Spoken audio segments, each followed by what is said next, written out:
Hello dear teachers, welcome back to our channel. It's my journey.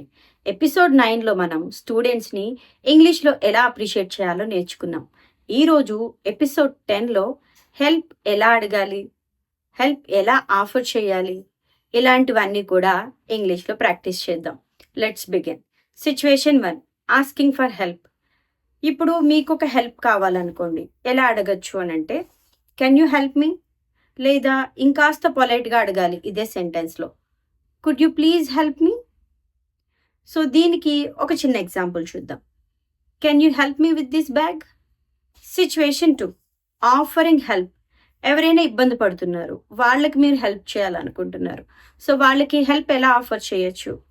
Can I help you, or may I help you, let me help you.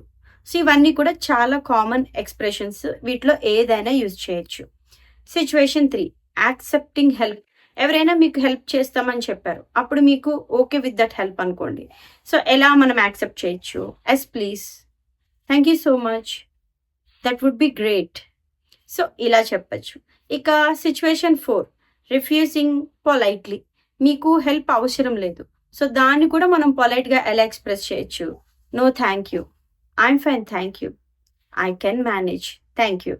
So ఇదంతా కూడా పొలైట్గా refuse చేసే way అనమాట.